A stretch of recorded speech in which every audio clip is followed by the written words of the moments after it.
주신 하나님의 말씀 사도행전 11장 19절로 30절 말씀을 다 같이 한 목소리로 읽겠습니다. 그때에 스데반의 일로 일어난 환상으로 말미암아 흩어진 자들이 베니게와 구브로와 안디옥까지 이르러 유대인에게만 말씀을 전하는데, 그 중에 구브로와 구레네 몇 사람이 안디옥에 이르러 헬라인에게도 말하여 주 예수를 전파하니, 주의 손이 그들과 함께 하심에 수많은 사람이 믿고 주께 돌아오더라. 예루살렘 교회가 이 사람들의 소문을 듣고 바나바를 안디옥까지 보내니, 그가 이르러 하나님의 은혜를 보고 기뻐하여 모든 사람에게 굳건한 마음으로 주와 함께 머물러 있으라 권하니, 바나바는 착한 사람이요 성령과 믿음이 충만한 사람이라. 이에 큰 무리가 주께 더하여 지더라. 바나바가 사울을 찾으러 다소에 가서 만남에 안디옥에 데리고 와서 둘이 교회에 1년간 모여 있어 큰 무리를 가르쳤고, 제자들이 안디옥에서 비로소 그리스도인이라 일컬음을 받게 되었더라. 그때의 선지자들이 예루살렘에서 안디옥에 이르니, 그 중에 아가보라 하는 한 사람이 일어나 성령으로 말하되 천하에 큰 흉년이 들리라 하더니, 글라우디오 때에 그렇게 되니라. 제자들이 각각 그 힘대로 유대에 사는 형제들에게 부조를 보내기로 작정하고 이를 실행하여 바나바와 사울의 손으로 장로들에게 보내니라. 아멘. 오늘 설교의 제목 우리 다 같이 한 목소리로 읽겠습니다. 시작. 할렐루야. 주의 손이 우리와 함께 한다는 것을 절대 잊지 않길 원해요. 자, 우리가 지금 이제 사도행전을 쭉 1장부터 강해를 쭉 하고 있는데요. 여러분, 이제 오늘 이 11장 요 장면에 오기 전까지는 이제 박해를 통해서 흩어지고 스데반의 죽음, 그래서 내적인 환란, 외적인 환란이 찾아왔어요. 그러나 그 가운데 그리스도인들이 살기 위해서, 생명을 위해서 다 흩어졌어요. 사도행전 1장 8절에는요, 성령이 너희에게 임하면 예루살렘과 온 유대와 사마리아와 땅끝까지 이르러 내 증인이 되라고 성경은 말해요. 자, 그런데 그들이 이제 막 베드로가 한번 설교하면 막 5,000명 3,000명 막 늘어나니까 교회 안에 주체할 수가 없어요. 그래서 그들을 섬기기 위해서 이제 바나바는 자기의 밭을 빨아서 돈을 내기도 하고요. 많은 성도들이 헌신했을 거야. 성경에 다 나오지 않았지만, 자, 그러나 그런 헌신을 가지고 이제 제일 먼저 유대인들은요, 과부와 고아들과 나그네들을 섬겨요. 그게 그들의 방법이에요. 과부와 고아와 나그네와 레위인을 섬기는 것은 유대인들에게뿐 아니라 사실은 많은 NGO 활동을 하는 자들도 그들을 돕기 위해서 그 단체들을 세웁니다. 자, 그런데 이제 과부들을 헬라파 과부와 히브리파 과부가 뭐 나눠주는데, 헬라파 과부들이 보니까 맨날 우리는 어떻게 해요? 왜 요거밖에 안 주고 히브리파 과부들은 왜 이렇게 많이 주는 거야? 그러니까 그 이렇게 떡 하나씩 나눠주는 가운데서도 불평이 생기는 거야. 아니, 왜 저 사람은 더 주고 나는 덜 주지? 어저께 송구사님하고 우리 민지하고 다 저기 뭐 미라클에 가가지고 그렇게 후원도 했지만 이렇게 나눠주는 봉사활동을 했어요. 그런데 아침에 나눠주느라고 수환이한테 수고했다 내가 그랬더니, 근데 어떤 사람은 3개씩 가져가요 막 그러더라고. 떡하고 과자 이런 거 막 해서 이제 나눠주는데, 어떤 사람은 막 구태여 3개씩 가져가는 거야. 그러니까 이제 공평하게 나눠지지 않다 보니까 분쟁이 일어나요. 여러분, 그냥 참 먹는 것이 생존이기도 하지만 참 어떤 경우에는 그래서 초대교회 문제가 생기기 시작해요. 그래서 7 집사를 뽑죠. 그죠? 그래서 사도들이 다 하다 보니까 미처 힘이 못 미치는 그런 부분이 있었던 거예요. 자, 그래서 7 집사를 뽑아서 7 집사가 대신 모든 것을 섬기게 하고, 사도들은 기도와 뭐예요? 전도에 힘을 쏟았어요. 하나님의 말씀 증거하는데 힘을 쏟기로 했어요. 자, 그래서 이제 이 초대교회가 점점 커져가는데 그 안에 어떤 문제가 생기냐면 아나니아와 삽비라의 문제가 생겨요. 바나바가 자기의 재산을 팔아서 교회 앞에 드렸어요. 그리고 엄청난 사람들의 추앙을 받고, 바나바는 근데 그것을 받을 만한 사람이죠. 그런데 아나니아 삽비라가 나도 돈 좀 드리면 이렇게 될까? 자, 그런데요, 이 아나니아 삽비라는요, 성경을 보면 팔아가지고 일부를 어떻게 했다고요? 감췄어요.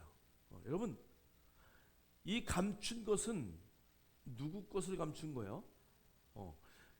있을 때는 네 거였는데 내가 이걸 팔아서 하나님에게 바치겠습니다라고 서약하고 그 밭을 팔았을 때는 누구 거예요? 하나님 거예요. 여러분 잘 알고 있는 아간이 있어요. 그 여리고성을 점령했어요. 하나님이요, 여리고성을 점령해서 모든 짐승 다 죽여라. 그죠? 모든 사람도 다 죽여라. 그리고 거기에 있는 모든 재산은 다 하나님 거. 이렇게 했는데 그거를 너무 보고 막 좋아가지고 싹쓱한 거예요. 오늘 아나니아와 삽비라의 그 사건은요, 이 아간의 사건과 똑같은 거예요. 거기에 똑같은 단어가 써 있어요. 감춤해. 아니, 내가 내 것을 이렇게 놨는데 왜 감췄다 그래요? 이미 하나님의 것을 드리기로 약정했기 때문에 그걸 감췄기 때문에 아나니아 삽비라의 죽음이 오는 거예요. 유대인들은 그 사건을 딱 볼 때마다 아간의 사건을 떠오르는 거예요. 여러분, 그래서 우리가 함부로 서운하지 마시고요, 여러분 그냥 기쁨으로 드리면 돼요. 할렐루야. 없으면 뭐 못 드려도 되죠. 뭘 드리면 돼요? 내 마음을 드리면 돼요.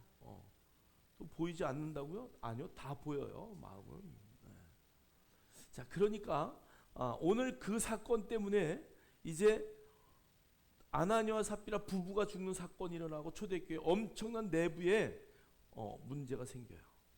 자, 그 이후에 가장 큰 문제는 집사로 세웠던 스데반이 설교하다가 돌에 맞아 죽는 거예요. 전도하다가.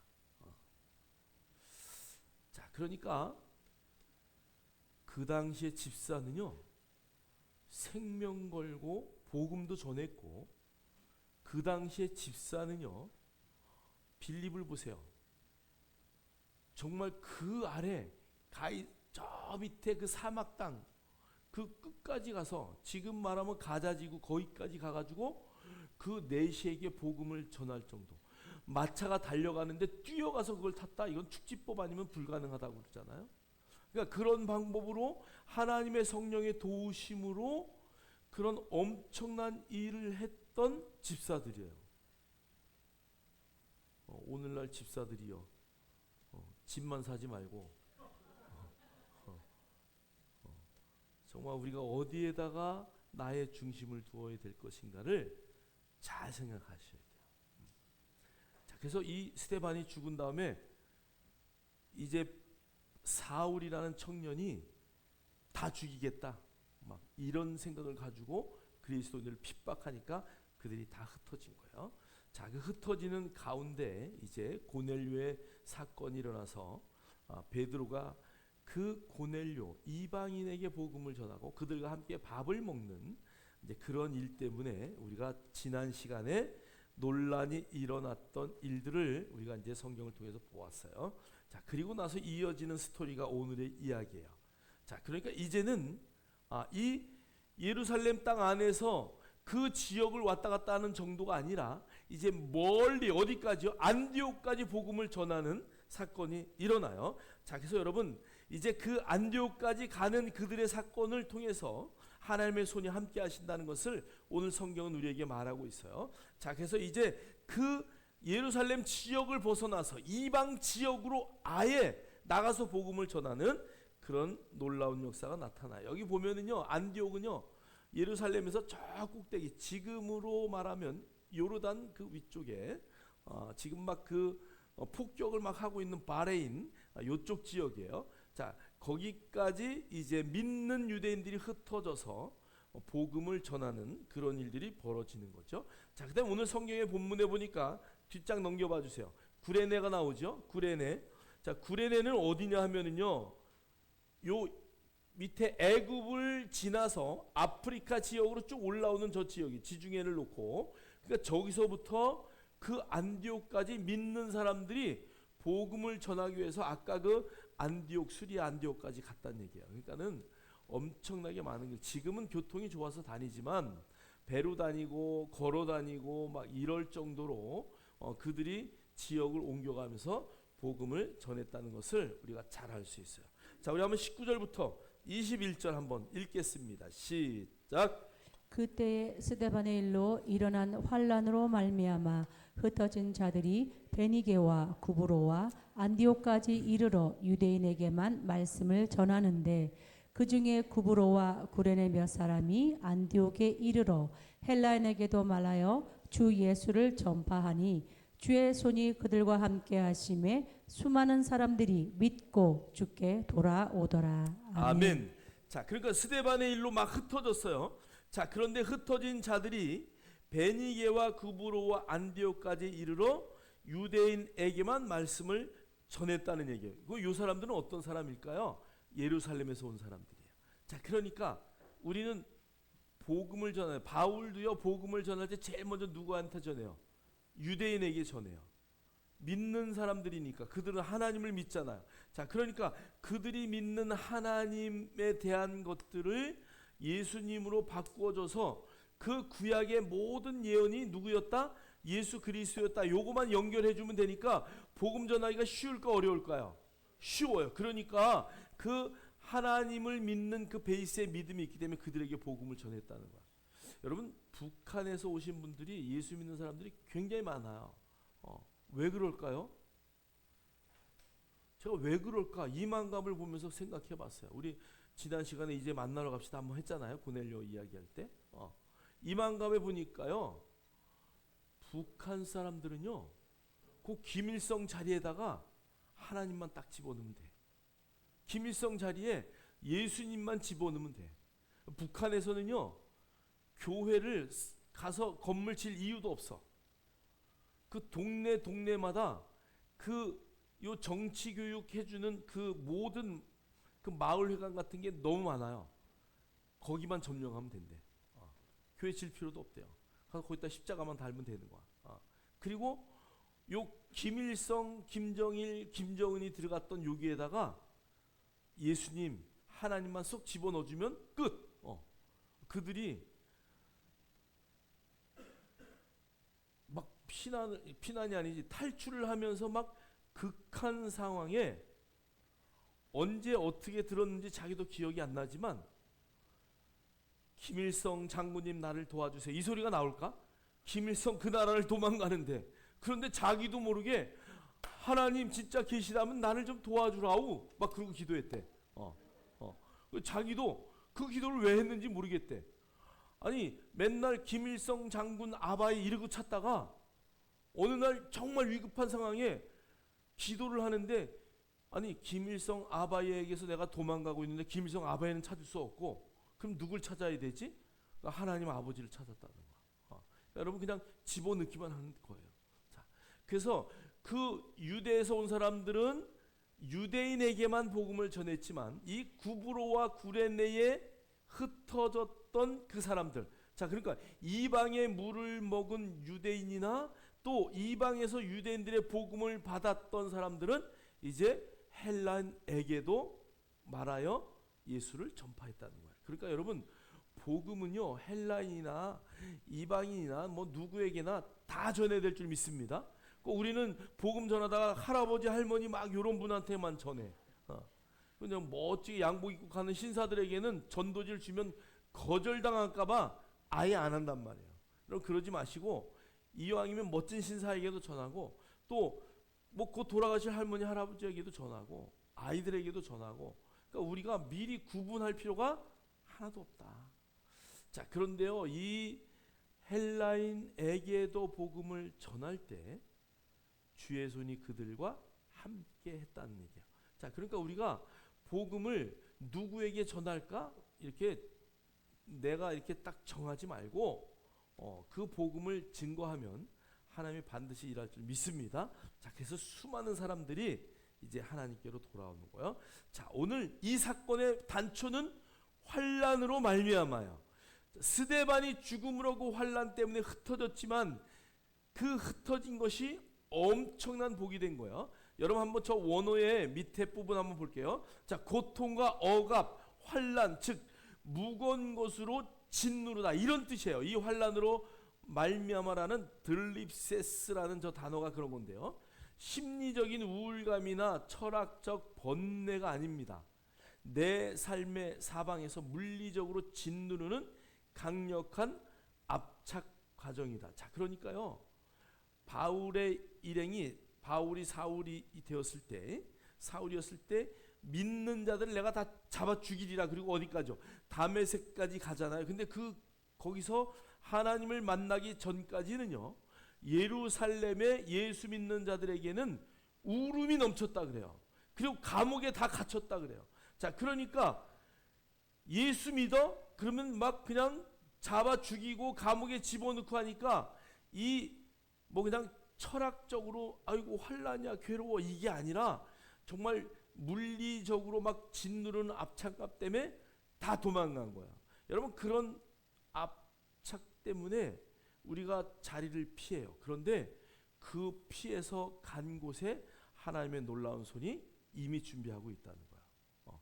자, 그래서 여기 흩어진 자들이 뭘 했냐면 복음을 뿌렸어요. 여기 원래 저 단어의 원어는 디아스포라라는 단어인데요. 이 디아스 파렌테스라는 단어가 무슨 뜻이냐면은 모못을 통하여와 씨를 뿌리다의 합성어예요.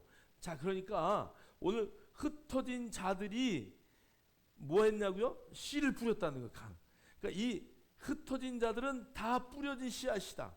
맨날 유대 땅에다가 뿌리던 그 씨앗, 그것을 이방에 가서도 다 뿌려서 그 한 알 떨어진 씨들이 역동적으로 자기의 할 일을 해내는 거예요. 열매를 맺고 싹이 틔우고 열매를 맺고 하는 엄청난 일들이 벌어졌다는 것이죠. 자, 그래서 여러분, 우리를 흩으실 때가 있어요. 큰 교회도 흩을 때가 있고요. 예루살렘 교회를 흩듯이 여러분 그렇게 흩어질 때가 있어요. 하나님의 놀라운 복음이 퍼지는 순간이라는 것을 여러분 절대 잊으시면 안 돼요. 자, 그래서 주의 손이 이제 그들을 돕는 것이죠. 그래서 여기 보니까요, 이 손, 하나님의 손, 요런 이 손이라는 것은 그냥 일반적인 신체 부위가 아니에요. 이게 은유법으로 표현하시고, 하나님이 손이 있어요, 없어요? 예? 하나님 손이 있어요, 없어요? 있어요? 하나님은 영이시니 손이 있다. 왼발 들으세요. 하나님은 영이시니 손이 없다. 오른발 들으세요. 둘 다 맞아요. 자, 하나님은 이건 의인법으로 그렇게 표현한 거죠. 자, 그러나 이 손이라는 그 말에는 그냥 신체부의 손이 아니라 하나님의 뭘 나타냈나? 심, 권능, 하나님의 대행. 요 단어가 저는 너무 좋아요. 하나님이 내가 할 일을 대행하신다. 우리는 씨를 뿌리기만 해요. 자, 그런데 그 씨가 심겨져서 뿌리가 내리고 싹이 나고 열매가 맺히는 일은 누가 하신다고요? 하나님이 하셔요. 농부가요, 하나님 왜 맨날 농사가 안 돼요? 하나님 그냥 제가 좀 기도하는 대로 좀 해주세요. 그 농부가 그랬대잖아. 하나님 비가 오게 해주세요. 하나님 비를 주셨대. 하나님 이제 해가 쨍쨍 뜨게 해주세요. 하나님 해가 쨍쨍 뜨게 해줬대. 근데 가을에 수확을 하려고 보니까 전부 쭉정이더래.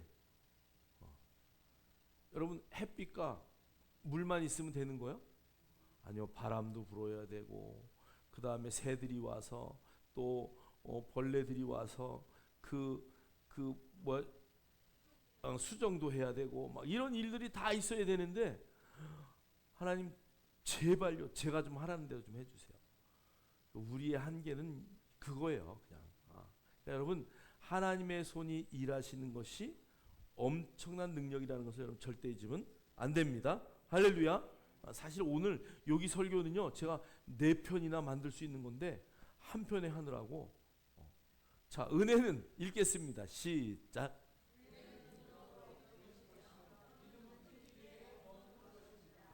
은혜는요, 눈에 보여요, 안 보여요? 진짜 보여요? 어떻게 보여요? 맞아. 얼굴을 보면 알아요. 자, 22절부터 24절 우리 한번 읽겠습니다. 시작. 예루살렘 교회가 이 사람들의 소문을 듣고 바나바를 안디옥까지 보내니 그가 이르러 하나님의 은혜를 보고 기뻐하여 모든 사람에게 굳건한 마음으로 주와 함께 머물러 있으라 권하니 바나바는 착한 사람이요 성령과 믿음이 충만한 사람이라. 이에 큰 무리가 주께 더하여 지더라. 아멘. 아멘. 자, 은혜는요, 원래 저 사람이 은혜 받았나 안 받았나 사실 보이지 않는 단어예요. 그러나 은혜를 받은 분의 얼굴이나 행동은 완전히 달라지는 거죠.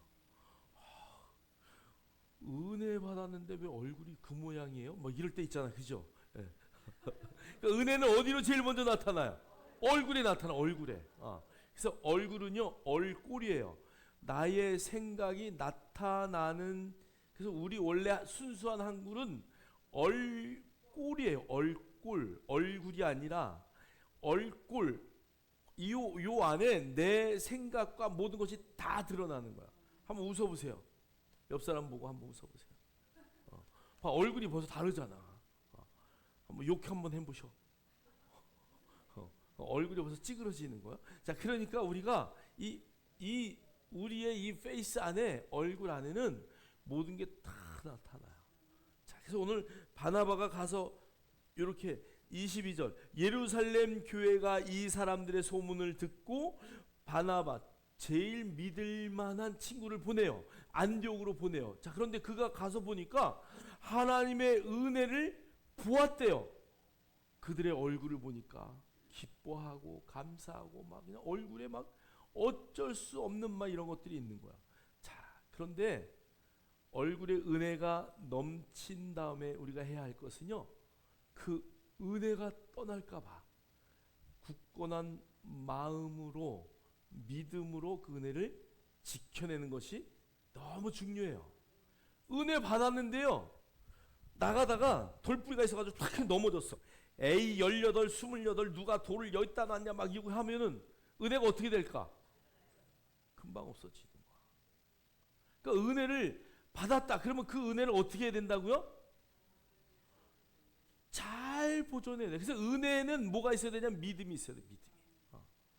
옆 사람하고 한번 대화합시다. 은혜 받은 다음에 믿음으로 삽시다. 은혜와 믿음은 따로가 아니에요. 오늘 그러니까 이 바나바는요, 그걸 너무 잘한 거예요. 그들이 은혜 받아서 막 춤추고 기쁘고 즐거워하는 것을, 또 더군다나 예루살렘에서 가장 유명한 바나바가 왔다는 소리를 듣고 너무 기뻐하는 거예요. 그들을 보면서 야, 너희들 은혜 받아서 너무 정말 감사하다. 근데 너희들이 그 마음이 식지 않고 끝까지 그것을 믿음으로 견뎌라라고 권면하는 거야. 저와 여러분요, 정말 은혜를 받았다면 그 은혜를 어디까지? 주님 오시는 그날까지. 언제까지요? 주님 오시는 그날까지 그 은혜를 보존해야 돼. 보존해서 보존해야 돼요. 할렐루야. 그럴 때 그 은혜가 놀랍게 역사하는 거예요. 저와 여러분이 정말 그런 멋진 삶을 살아내기를 주의 이름으로 축복합니다. 축복합니다. 자, 그래서 막 그 은혜 가운데 있을 때에 뭘 해야 되냐면 이제 가르쳐야 되는 거예요. 자, 우리 세 번째 한번 볼까요? 세 번째. 큰 세 번째. 읽겠습니다. 시작. 제자도는 삶의 방식을 전수받아 새로운 이름을 얻는 것입니다. 여러분 보세요. 은혜를 받았어요. 뭐 처음에 교회 와가지고 은혜 받고 막 내 상황이 너무 안 좋으니까 교회 오죠, 그죠? 내 상황이 너무 좋아. 막 정말 막 끝나. 막 그냥 너무 상황이 돈도 많이 벌고 막 은혜도 넘치고 막 너무 좋아. 교회 좀 가죠. 그러면 올까 안 올까? 거의 안 와. 바빠요. 놀러 가야 돼요. 어디 가야 돼요. 막. 근데 상황이 너무 안 좋아. 엉망이 아니야. 완전 바닥에 다 내 모든 거 다 포기해야 될 상황이야. 예수 믿으면 회복되십니다. 예수 믿으면 하나님이 인도하십니다. 그럼 그 말이 들릴까 안 들릴까? 그때 들려. 그리고 와가지고요, 하나님의 말씀을 듣는데 위로가 되고 힘이 되고 능력이 돼서 너무 좋아요. 그리고 상황이 점점 좋아져요. 그런데 공부를 하나도 안 해. 아이들이요, 제가 이제 뒤에 얘기하겠지만, 요번에 뭐 그 누구죠? 장윤길인가 누구야? 그 청년 그런 사건들, 조금도 부족함이 없는 가정들. 그런데 이 윤리적으로, 도덕적으로, 성경적으로 가르침을 못 받다 보면은 자기 주도가 돼버리는 거예요. 그러니까 엄청난 인생의 잘못된 길을 가는 거예요. 그래서 여러분, 은혜를 받은 다음에는요, 그 은혜 가운데 있을 때 반드시 훈련 받아야 돼요. 나는 왜 자녀들에게는 학교 가서 공부하라고 하면서 본인들은 안 배우는지 모르겠어. 여러분, 그 참교육인가 뭐 요즘에 뭐 그런 영화 저기 드라마가 뭐 있더라고요. 뭐 학교에 교육하는 거. 뭐 어떤 엄마가 아들한테 막 마약을 먹여가면서 공부시키더라고. 이 엄마 꿈이 아들이 의사 되는 게 꿈이야. 그러니까 그 아들을 의사 만들려고 막 엄마가 별 방법을 다 쓰고 막 애가 얘가 마약 먹고 공부해. 피가 막 흐르고 막 애가 죽을 판이에요. 근데 엄마는 그 약 먹고 공부하라는 거야. 그래서 그 뭐 참교육 교육관인가 누가 가가지고 당신이 한번 애처럼 공부해봐라. 그래가지고 강제로 공부시키는 거야. 이 엄마가 막 미치려고 그래, 미치려고. 왜 자기도 못하면서 왜 애한테? 여기는 뭐 그러실 분이 하나도 없는 줄 믿습니다. 근데 여러분 정말 그러면 안 돼. 정말 기쁨으로 감사함으로. 그러니까 공부의 필요성은 너무 중요한 거죠. 여러분 배워야 돼. 죽을 때까지 배우는 거예요. 그래서 여러분 정말 이 제자도라는 것, 제가 성경 공부 같이 하고 양육을 받는데요. 양육은 그냥 뭐 지식을 전달해 주는 게 아니에요. 정말 삶의 방식을 배우는 거예요. 우리가 어떻게 살아야 되는가? 그래서 정말 하나님의 나라의 방법대로 살아갈 수 있는 그런 믿음의 역사가 있어야 돼요. 자, 그래서 25절, 26절 우리 한번 성경 보겠어요. 읽겠습니다. 시작. 바나바가 사울을 찾으러 다소에 가서 만남에 안디옥에 데리고 와서 둘이 교회에 1년간 모여 있어 큰 무리를 가르쳤고 제자들이 안디옥에서 비로소 그리스도인이라 일컬음을 받게 되었더라. 아멘. 자, 바나바가요. 얘네가 은혜를 너무 받았어. 야, 이걸 은혜를 받아서 믿음 안에 머물라고 권면을 했지만 그 믿음 안에 머물려면 뭐가 있어야 돼요? 지식이 있어야 돼요. 지식이. 그 아프리카에 NGO들이 가가지고 학교를 세워요. 제일 먼저 학교를 세운다니까요. 우물 파고 학교를 세워요. 그래서 12살 미만의 아이들을 뽑아요. 그래서 그네들에게 돈을 줘요. 공부할 수 있도록 돈도 주고 용돈도 주고 막 이렇게 해서 걔네들을 케어해요. 자, 그런데 여러분 보세요. 11개월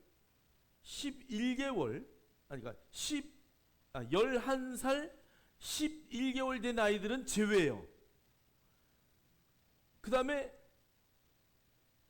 요 나이가 11살 11개월 된 아이들은 NGO의 도움을 받고 12살이 딱 된 아이들은 도움을 못 줘요. 한 달 차이에 그게 딱 갈려요 보니까. 왜 그러냐면 NGO에서는 젊고 어린 아이들을 가리키고 해야 그들이 나중에 뿌리를 내리잖아요. 자, 그러니까 제일 바뀔 수 있고 정말 이 모든 가르침을 잘 수용할 수 있는 나이를 12살 미만으로 본 거예요. 그래서 11살 11개월은 NGO의 도움을 받아요.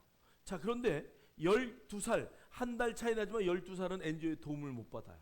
그래서 이렇게 나눠서 얘네들을 가르쳐요. 자, 그런데 그들이 그냥 한 게 아니고요. NGO 보고서를 보면 요 아이들과 요 아이들의 삶을 이제 쭉 추적하는 거야.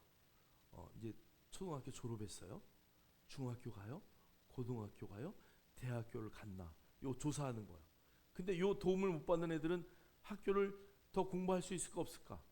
못해요. 자, 그 다음에 얘네들이 졸업하고 취직하는 걸 봐요. 그런데요, 얘네들은요, NGO의 도움을 받은 애들은 그 나라에서 가장 하이 퀄리티의 직장을 가져요. 근데 여기 한 달 차이로 도움 받지 못한 애들은 제대로 된 직장을 못 가는 거예요. 자, 그 다음에 얘네들을 그 이제 감성조사 뭐 막 이런 걸 다 해요. 자, 그러니까 얘네들은 자존감이 그 NGO의 도움을 받아서 공부한 아이들은 자존감이 막 이렇게 거의 8, 90% 올라와요. 그런데 얘네들은 50% 밑이야. 자, 그 인생이요 완전히 달라지는 거예요. 그래서 이 교육은요 너무 중요하다. NGO의 그 모든 박사들이 논문을 냈는데 그들에게 제일 먼저 해야 될 건 뭐다? 교육이다. 자, 오늘 바나바도 그 생각한 거예요. 그러면 이들을 잘 가르칠 수 있는 사람이 누군가? 사울이에요. 사울은 어디에 있었어요? 다소에 있었어요. 자, 그러니까 아마 그 당시에 도보로 갔든지 배를 타고 갔든지 그 다소에 사는 바울을 찾아서 그를 데리고 안디옥 교회로 오는 거예요. 여러분, 바나바보다 바울은 가말리엘의 문화생이에요. 그 문화생 중에 우등생이에요. 자, 그러니까 그들을 가르칠 수 있는 최고의 학문을 가진 자가 바로 바울이었던 거죠. 그래서 바울을 데려다가 그들에게 가르치는 거예요. 시브리인들에게 가르침이라는 것은요, 성경의 지식을 주입하는 게 아니에요. 그래서 요거를 가르치는 단어를 할라카라는 단어를 쓰는데요. 이 할라카라는 단어의 원어는 걷는 거예요. 걷는 것. 자, 그러면 스승이 걸으면 나도 걸어. 스승이 울면 나도 울어. 목사님이 가면 나도 가. 목사님이 서면 나도 서. 여러분, 정말 이 안에요. 그 스승이 걷는 방식, 삶에 살아내는 방법을 그대로 전수받는 거예요. 그래서 이 안디옥 교회가 바울 때문에 엄청난 변화를 받아요. 자, 그래서 그들이 결국은 그리스도인이라는 일컬음을 받게 돼요. 자, 그러니까 바울의 삶은요, 예수를 믿고 극적으로 변했어요. 엄청난 지식이 있었기 때문에, 엄청난 지식 때문에 더 확실하게 변하는 거야. 그러니까 저와 여러분이요, 옆 사람하고 한번 대화합시다. 엄청난 지식을 쌓읍시다.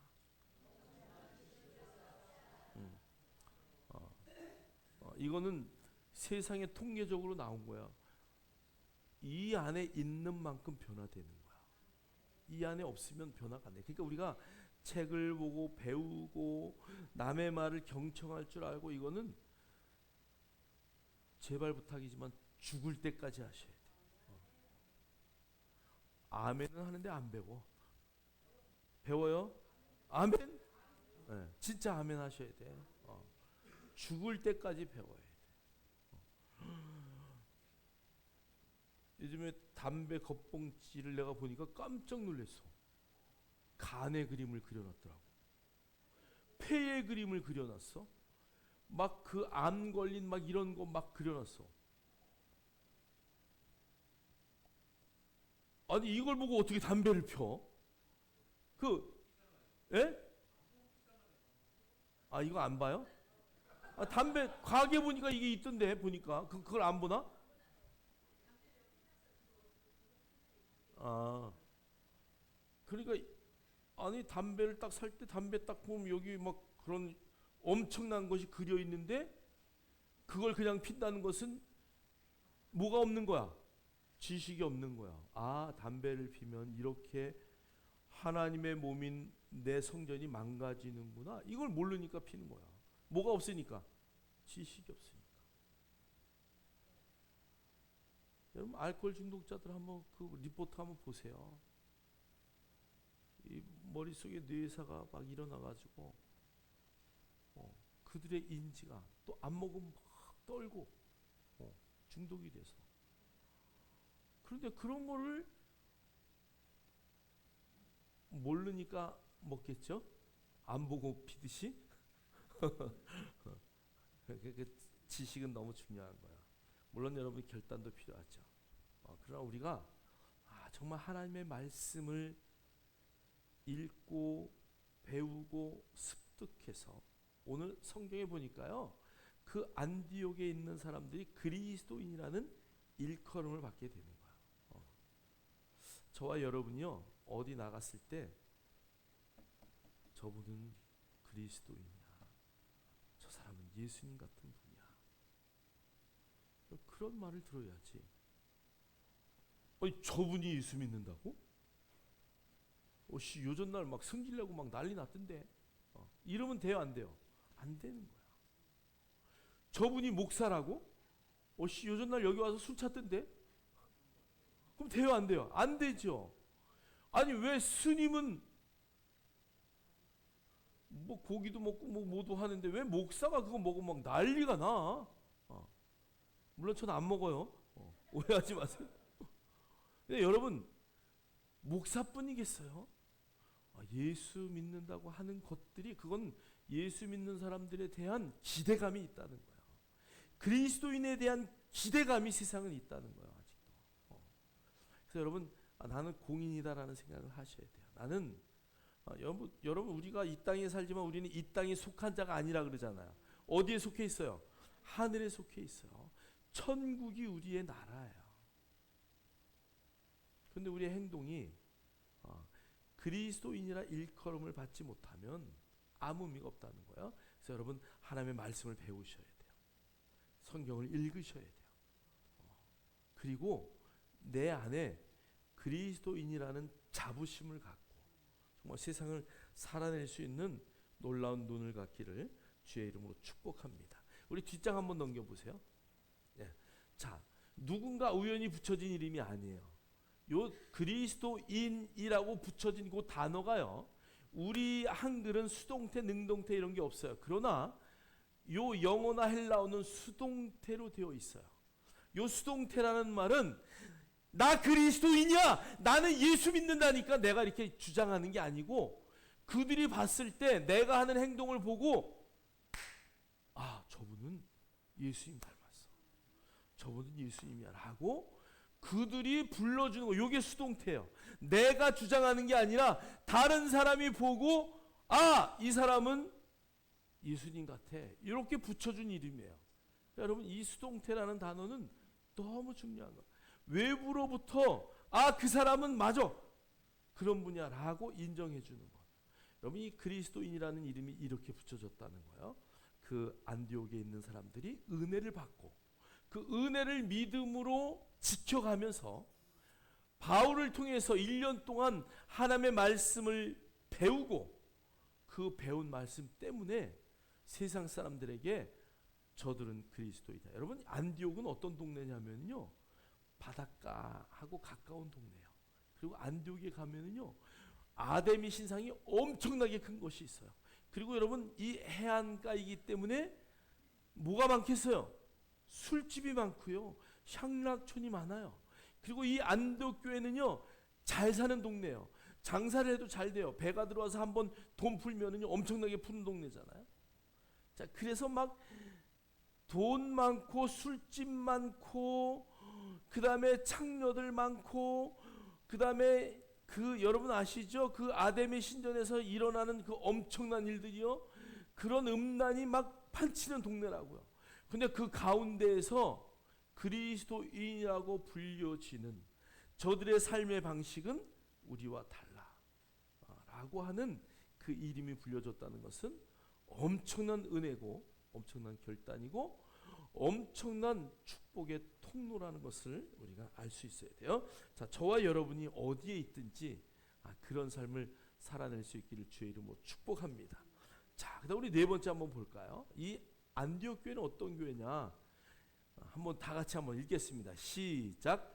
영성은 지갑이 열리는 구제로 완성이 됩니다. 우리 27절 28절 한번 읽겠습니다. 시작. 그때의 선지자들이 예루살렘에서 안디옥에 이르니 그 중에 아가보라 하는 한 사람이 일어나 성령으로 말하되 천하에 큰 흉년이 들리라 하더니 글라우디오 때에 그렇게 되니라. 아멘. 29절 30절도 읽어주세요.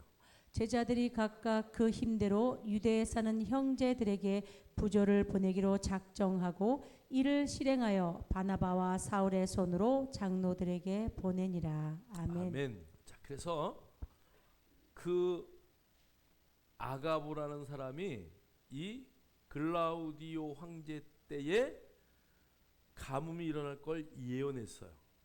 자, 그리고 그 사건이 이 수리 안디옥은 위에 있잖아요. 자, 그런데 이 예루살렘은 지금 엄청난 가뭄 때문에 고생을 당해요.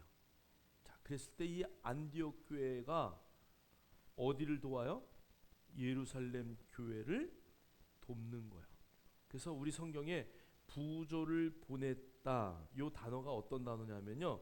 여러분 한번 부조 제가 한번 읽어볼게요. 종이나 일꾼이 식탁에서 시중을 드는 일, 요거를 디아코니아라 그래요. 근데 여기 부조에 요 단어를 썼어요. 여기 디아라는 단어는 먼지라는 단어고요. 원래 디아코니아 할 때 그 코니아는요 이런 단어예요. 그러니까 종이 땀나게 왔다 갔다 뭐 하느라고? 주인에게 시중을 두느라고 왔다 갔다 하는 단어가 조 단어예요. 자, 그러니까 오늘 돈을 보냈다라는 단어에 그냥 돈만 보낸 게 아니야. 그러니까 그들이 이 봉사 구제 막 이런 단어에 저 단어를 썼다는 것은 그냥 돈만 보낸 게 아니라 그들의 뭐가 있다고요? 헌신이 있었다라는 단어예요. 자, 그러니까 그들이 열심히 그 밑에 한번 볼까요? 헬라적 사상은요 육체와 물질을 열등하게 보았어요. 그리고 시브리 사고는 물질이 곧 영성이라고 봐요. 그래서 여러분 구약 성경을 읽다 보면은 돈 없는 사람, 특히 시편에 많이 나와요. 돈 없는 사람, 가난한 사람, 이런 사람들을 니꼬루 악인이다 이렇게 표현한단 말이에요. 뭔가 하나님으로부터 뭔가 받지 못한 사람이라고 생각해요. 하나님은 우리를 어떻게 하시는 분이에요? 부욕해 하시는 분이에요. 그래서 여러분 우리가 속량이라는 단어를 배울 때 속량의 네 가지가 있어요. 첫 번째는 우리의 죄를 사해 주시는 거야. 자, 두 번째 우리의 가난을 해결하는 거야. 세 번째 우리의 질병을 회복시켜 주는 거예요. 요 세 가지가 속량 안에 있는 단어예요. 자, 그러니까 예수님이 오셔서 우리의 원죄를 싹 없애버려요. 두 번째 가난한 우리를 부욕해 하셔요. 예수님이 내가 왜 이렇게 사는 줄 알아? 너희를 부욕해 하려고 내가 이렇게 사는 거야 라고 말씀하셨어요. 자, 그 다음에 우리의 모든 질병을 예수의 이름으로 깨끗하게 치유되는 역사가 그 예수 그리스도의 속량 값없이 주는 그 은혜 가운데 다 있는 거죠. 자, 그래서 우리는 가난하게 살 수가 없어요. 그래서 유대인들은요 물질이 곧 영성이라는 생각을 가져요. 여러분, 그래서 세계의 물질을 꽉 잡고 있는 자들이 바로 유대인들이에요. 그들은 그 사상을 갖고 있기 때문에. 그리고 그 받은 물질을 세상 가운데 흘려내는 것이죠. 자, 그래서 오늘 여기 성경에 보니까요 이 부조에 대해서 뒤에 이렇게 단어가 되어 있어요. 자, 이 디아코니아라는 단어는 남는 동전을 던져주는 적선이 아니라 식탁에서 땀을 흘려 시중드는 종처럼 나의 시간과 재물을 쪼개어 형제의 빈 식탁을 채워주는 가장 물리적이고 치열한 사랑의 증명입니다. 자, 우리 형제가 지금 먹지 못하고 먹을 게 없어서 굶어요. 그런데 헬라식 사고는 이런 거예요. 그래, 내가 어떻게 뭐 할 수는 없지만 기도할게. 그리고 끝나는 거야. 히브리적 사고는 뭐냐 하면 그래? 기도할게. 근데 나 지금 이거밖에 없는데 내 이거라도 보내줄게. 여기 히브리적 사고예요. 여러분, 그러니까 가장 물리적이고 치열한 사랑의 증명이다. 자, 그러니까 여러분, 우리가 형제를 도울 때 가서 말로만 돕는 게 아니라 목까지 가야 된다고요? 나의 물질을 쪼개서 보낼 수 있는, 오늘 이 안디옥 교회는요, 예루살렘의 교회 보면 엄청나게 작은 교회예요.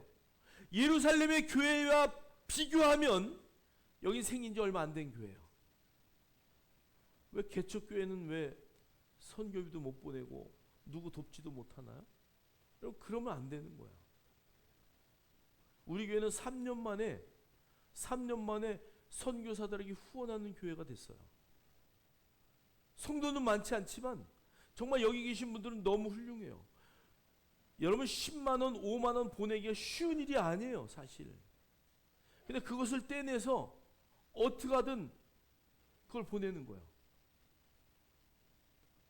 어저께인가 그저께 한꺼번에 120만 원 선교헌금을 보냈더라고. 아마 어서 목돈이 생겼나 봐. 미리 보냅니다. 저는요, 정말 우리 성도들이 어디 가든 내가 정말 훌륭한 성도라고 늘 자랑하는 이유는 거기 있어요. 우리가 16군데 17군데를 보내잖아요.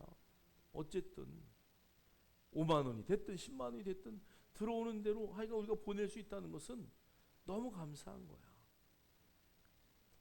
여러분, 그 하나님의 은혜는요, 나누는 자에게 흘러가게 되어 있어요. 컨벤션의 보고서들을 제가 보면서 놀란 게 있어요. 잘 사는, 이 컨벤션에 있는 이사들은 어떤 일을 많이 하냐 그랬더니 거기 가서 땅 파고 돕고 막 이런 것보다도 뭐 하러 다니냐면 돈 많은 사람들 만나러 다니는 거야. 그래서 이분이 그 이제 박사님인데 1조 정도 재산을 가지고 있는 사람들을 참 많이 만났대요. 그들의 공통점들이 있어요. 이 세상의 부자들. 여러분, 부자를 결정짓는 첫 번째가 이유가 뭘까요? 첫 번째 이유. 부자냐 아니냐, 부자가 되는 첫 번째. 물론 물질을 얘기하는 거예요. 그 물질이 많기 위해서, 부자가 되기 위해서 첫 번째 조건이 뭐냐 이거예요. 어떤 조건이면 부자가 될 수 있을까? 첫 번째 조건. 돈. 많은 사람하고 놀기. 돈 많은 사람하고 친구하기. 정답 아닙니다. 또 부자처럼 살기도 아니에요. 첫 번째는요, 보세요. 내가 아무리 머리가 좋고 뭐가 잘해도 북한에 태어났으면 어떻게 됐을까? 저 아프리카의 그 가나에 태어났으면 어떻게 됐을까? 그러니까요, 50%를 결정하는 게, 요건 여러분 인터넷에 컨벤션의 부자 뭐 이런 거 한번 찾아보시면 돼요.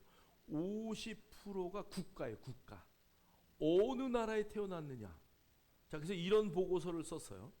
그 나라의 가장 인재를 아프리카의 그 못 사는 나라에 가서 가장 잘 배운 대학교 나온 사람을 쓰는데 그 사람 한 달 월급이 10만 원이었대요. 10만 원씩 받아가지고 갑부가 될 수 있을까? 1조의 부자가? 안 되는 거야. 그러니까 컨벤션 보고서의 최고의 부자는요, 나라예요, 나라. 어느 나라에 태어났느냐. 여러분, 미국에 태어난 사람들 한번 보세요. 그죠? 배우고 못 배우고 막 이것보다도 그런 아이디어로 돈 버는데 엄청나게 벌잖아요. 여러분, 사실 중국은 엄청난 잠재적인 게 있어요. 왜냐면 10억이 넘는 인구니까. 그래서 우리 그때 옛날에 한창 제가 이제 돈 벌고 연구하고 막 개발하고 이럴 때 하나만 히트 쳐서 중국에 가져가면 우리나라는 내가 만약에 10,000원짜리 하나 만들었어요. 우리나라에 5천만에 개 팔면 5천만 개 팔아요. 중국에 가면 10억 개 파는 거야. 그러니까 시장이 엄청나게 다른 거야. 자, 그래서 첫 번째는 나라고요. 두 번째는 뭘까요, 그러면? 부모예요, 부모. 어떤 부모를 만났냐. 그러니까 어떤 부모를 만났냐는요, 그 컨벤션 연구소에는 35%예요. 자, 그럼 나라가 50%를 차지해요. 그러면 35%는 어떤 부모? 어떤 부모의 첫 번째 DNA, 두 번째는 이거를 조사하기 위해서요. 양자가 이렇게 되잖아요. 양자된 아이와 부모의 DNA를 받은 아이. 여러분, 양자는요, 재산을 똑같이 나눠줄 수 있는 자격이 있는 거예요. 자, 그래서 양자였을 때 양자로 받아들인 아이는 DNA가 없잖아요. 부모의 DNA가. 그 부모의 DNA와 재산을 물려받은 자, 그 다음에 부모의 재산만 물려받은 자, 요것도 다 조사했더라고. 그 실제로 그쪽 나라에서. 자, 그런데 여기도 엄청난 차이가 있어요. 어쨌든 부모로부터 받은 DNA와 재산을 받은 자는 최소한 35%가 플러스예요. 자, 그러니까 85%는 어디로부터? 나라와 부모로부터. 자, 그리고 15%가 남았어요. 이 15%가 부자가 되는데 나의 노력이 5%밖에 안 된대. 5%. 10%는 우연과 만남과 이런 것들로 결정되어진대요. 자, 그러니까 여러분, 다시 우리가 기독교적으로 한번, 저는 이제 이걸 기독교적으로 생각해 본 거예요. 자, 그러면 1조의 부자예요. 그 사람을 만났을 때 그 사람은 내 1조의 85% 이상, 어쩌면 90%가 될 수도 있어요. 이것은 내 노력이에요? 아니면 95%까지 가는 거죠. 그걸 빼면. 내 노력이에요? 아니면 누구에게로 받은 거예요? 받은 거예요. 자, 그러니까 그것을 아는 부자들은 컨벤션에서 도움을 요청하러 갔을 때, 그러세요. 저도 이 재산이 내 게 아니에요. 다 받은 거예요. 정말 좋은 대로 흘려가기를 원해요.